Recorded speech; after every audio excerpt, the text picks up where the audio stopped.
Bonjour à tous et bienvenue à ce Boost Zen de la semaine. Je m'appelle Clémence Hubert, je suis la fondatrice du projet Centre Zen Créative à Sambreville.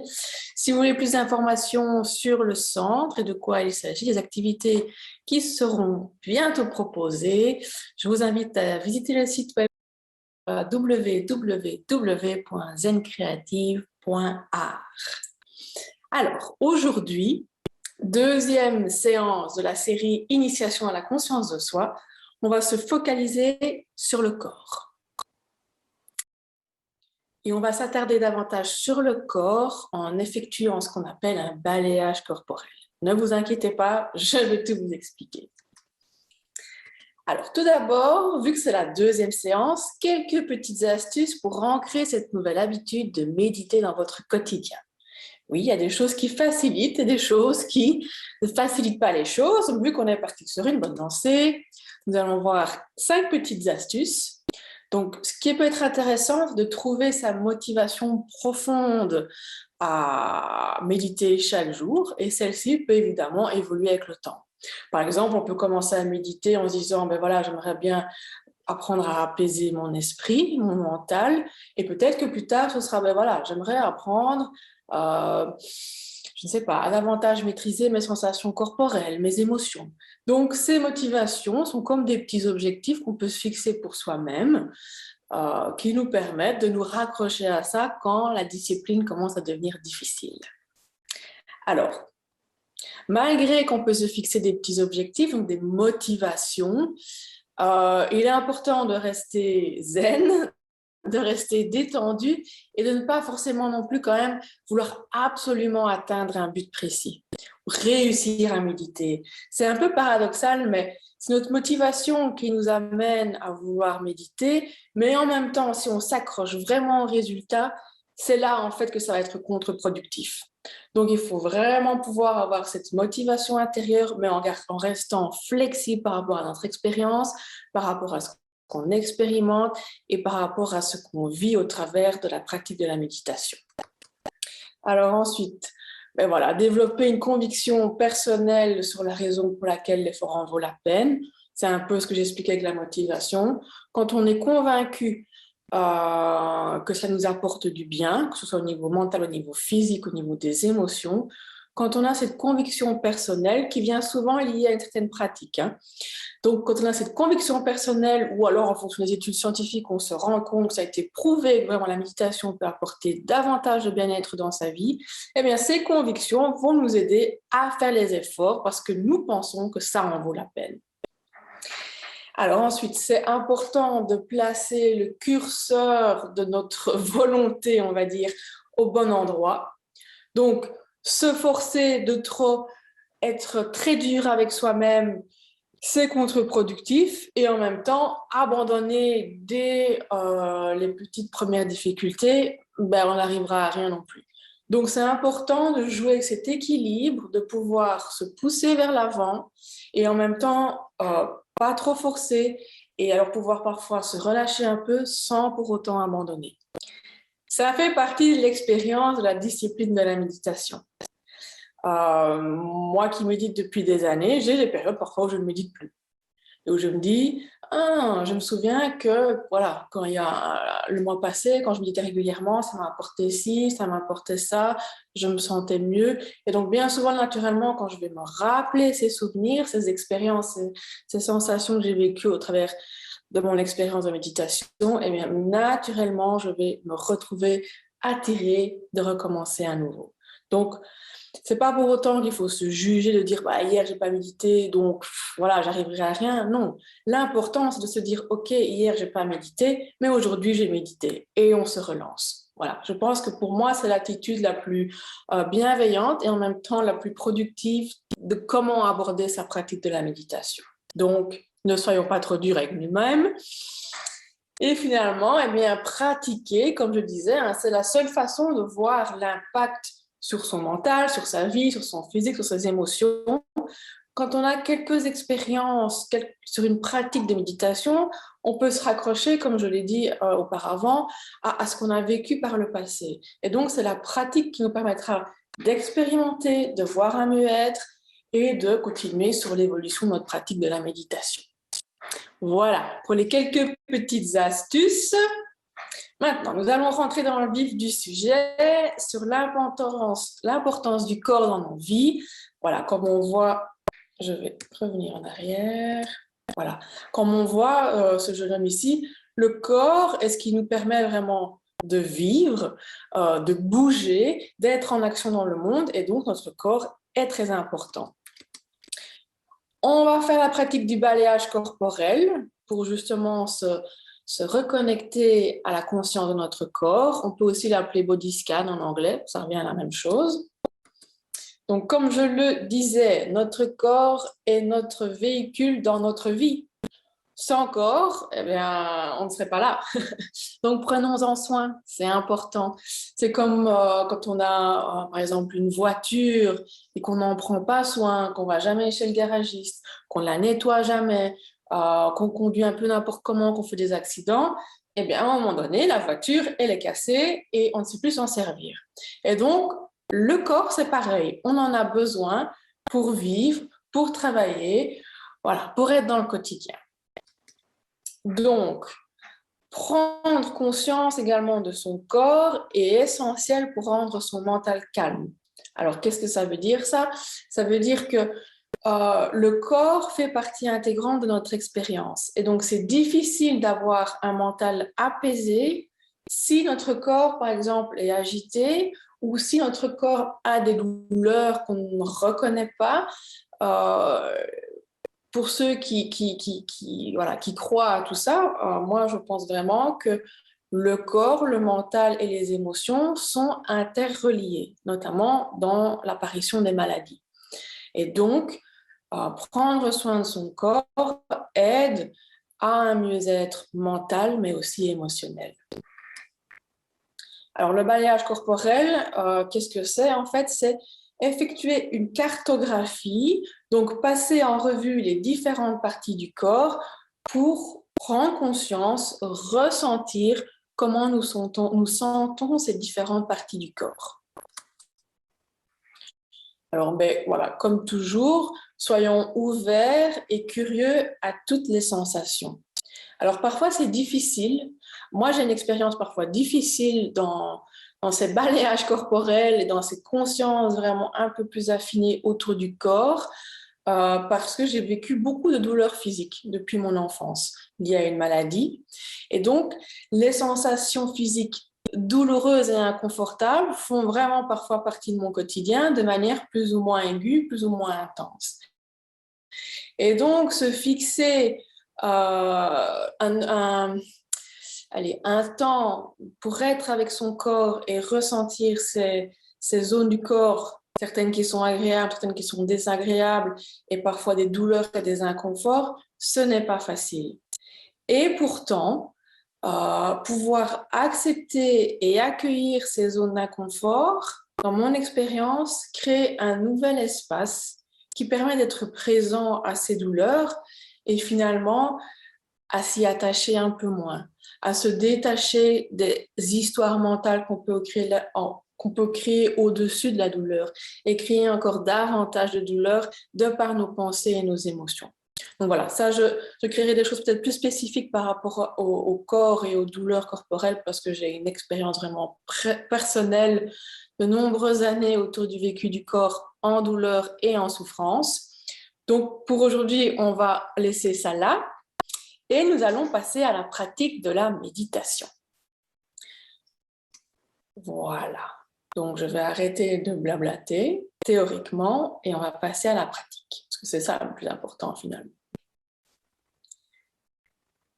Alors, je vous invite à vous asseoir sur une chaise ou sur le sol, à genoux ou en tailleur, en fonction de votre position préférée. Comme toujours, le dos droit, dans une attitude digne et détendue. Si vous le souhaitez, vous pouvez également vous allonger et fermer les yeux ou les garder mi-clos.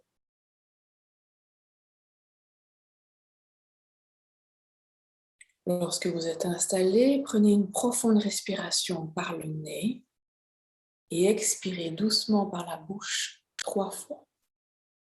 On va le faire ensemble. On inspire et on expire. On inspire et on expire. Une dernière fois. On inspire et on expire.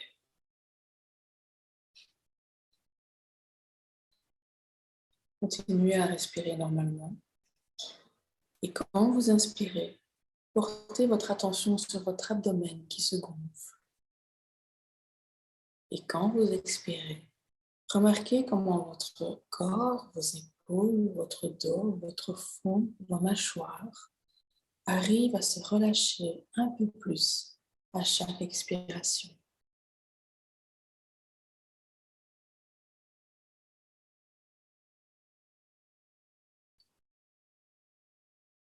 Observez les petites tensions qui disparaissent à chaque expiration. Pour rappel de notre première séance, la respiration est un ancrage pour notre attention.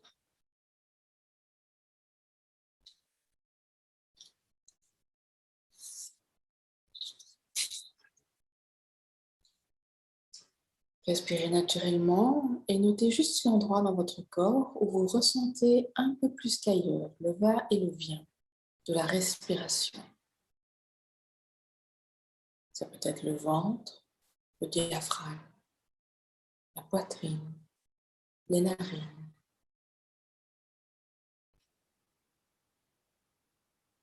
Et tout en restant immobile, autant que possible, attardez-vous sur vos sensations internes du corps.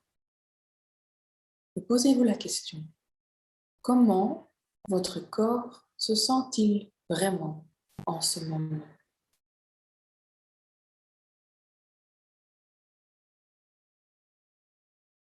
Nous allons prendre quelques instants pour passer en revue les différentes parties du corps, une à une, pour faire un balayage corporel. Nous allons commencer du haut et descendre vers le bas. Nous allons commencer par le sommet du crâne et ensuite, ainsi de suite, nous ressentirons chacune partie du corps. Prenez d'abord conscience du poids de votre tête sur vos épaules ou sur le sol si vous êtes allongé.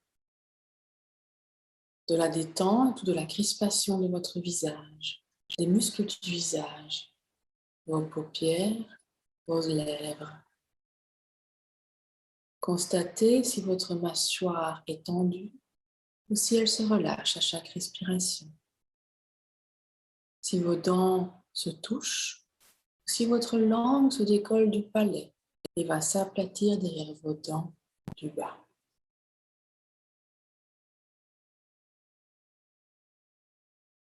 Nous passons maintenant doucement vers la nuque. Portons notre attention sur la nuque, le cou, les épaules, le haut du dos. Et pointons le projecteur de notre conscience du haut de la colonne vertébrale. Et faisons-la descendre doucement jusqu'en bas du dos.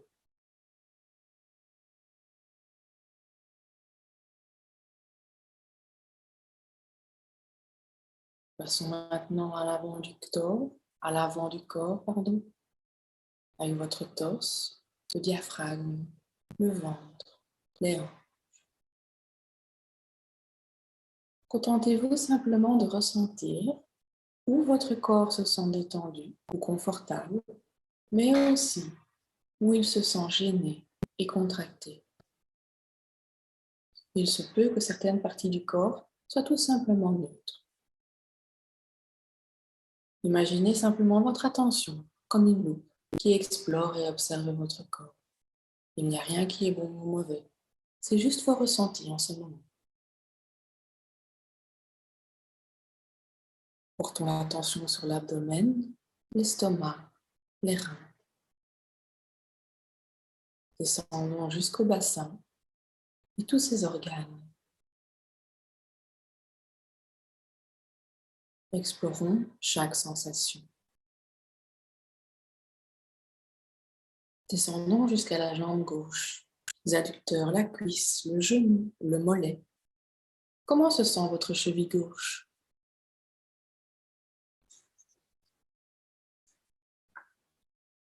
Tout en restant immobile, examinez le gros doigt de pied de votre pied gauche. Que sentez-vous?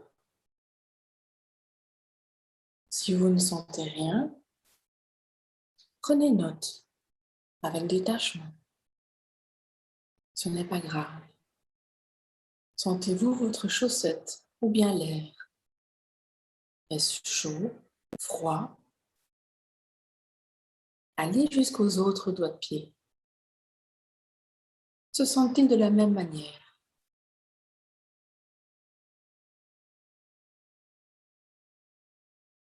Faites maintenant un balayage de votre jambe droite. Vos sensations sont-elles différentes ou identiques aux sensations de votre jambe gauche? Prenez note, observez, soyons curieux. Si vous ne remarquez aucune sensation notable, ce n'est pas grave, constatez simplement cela. Ne vous inquiétez pas si votre mental vagabonde. C'est inévitable. Dès que vous réalisez que vous avez été distrait, que votre attention est partie ailleurs, notez-le simplement mentalement. Notez où elle est partie et ramenez-la aux sensations physiques du balayage corporel. Ici, les sensations du corps et le corps sont notre ancrage et l'attention. Pour finir, je vous invite à vous attarder maintenant sur l'enveloppe de votre corps, le cocon que forme votre peau. Elle est partout et est en contact avec différentes matières ou de l'air, plus ou moins froid ou chaud, sec ou humide. Imaginez maintenant que toute votre enveloppe corporelle respire, inspire et expire, ce que le corps fait d'ailleurs, à travers la peau. Imaginez l'air entrer dans tout votre épiderme et se diffuser dans l'épaisseur de vos tissus et de vos muscles. Puis imaginez l'air qui se retire et qui est expiré par la peau. Focalisez-vous sur chaque centimètre de peau qui respire, qui inspire et respire.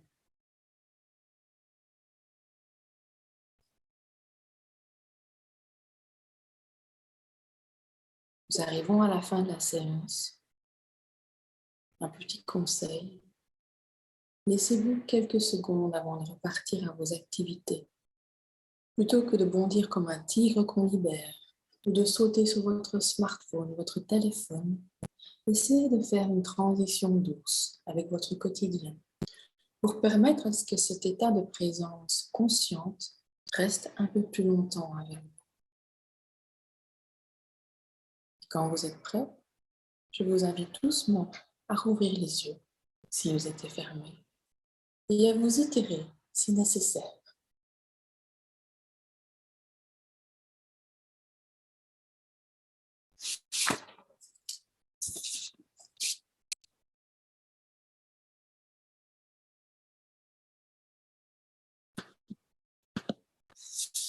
Voilà.